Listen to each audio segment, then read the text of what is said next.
Ronaldinho പുഞ്ചിരിയോടെ പന്തിനെ തുന്നിച്ചേർത്ത football ഇതിഹാസം. ഫുട്ബോൾ ചരിത്രത്തിൽ കളിക്കാർ പലരും വന്നിട്ടുണ്ട്. പക്ഷെ റൊണാൾഡീഞ്ഞോ ഗൗച്ചോ എന്നത് വെറുമൊരു പേരല്ല, അതൊരു വികാരമാണ്.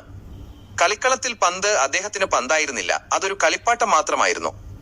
സമ്മർദ്ദത്തിന്റെ കരിനിഴലുകൾ വീഴുമ്പോഴും ലോകം മുഴുവൻ ഉറ്റുനോക്കുന്ന ഫൈനലുകളിൽ പോലും ആ മുഖത്ത് വിരിഞ്ഞ ആ ചിരിയിൽ അലയടിച്ചിരുന്നത് ഫുട്ബോളിനോടുള്ള അടങ്ങാത്ത പ്രണയമായിരുന്നു. പന്തിനെ കൊണ്ട് നൃത്തം ചെയ്യിക്കുക എന്ന വാക്കിന് റൊണാൾഡീഞ്ഞോയേക്കാൾ വലിയൊരു ഉദാഹരണമില്ല.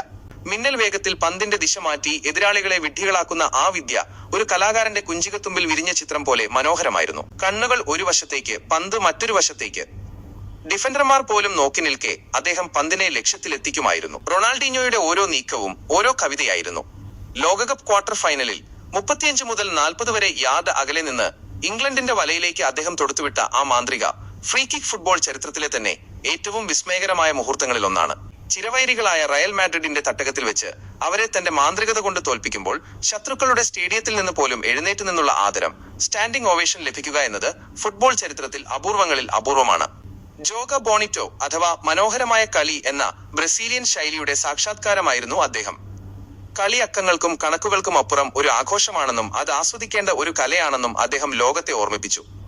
അദ്ദേഹത്തിന്റെ കളി കാണുന്നവർക്ക് തോന്നും പന്ത് അദ്ദേഹത്തിന്റെ പാദങ്ങളിൽ ഒരു മാന്ത്രിക വിദ്യ പോലെ ഒട്ടിപ്പിടിച്ചിരിക്കുകയാണെന്ന്.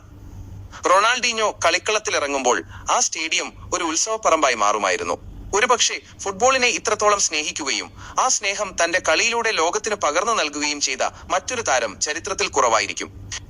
നിങ്ങൾ സൂചിപ്പിച്ചതുപോലെ ആ മാന്ത്രിക കാലഘട്ടത്തിന് സാക്ഷ്യം വഹിക്കാൻ സാധിച്ചത് ഓരോ ഫുട്ബോൾ ആരാധകന്റെയും ഭാഗ്യമാണ്.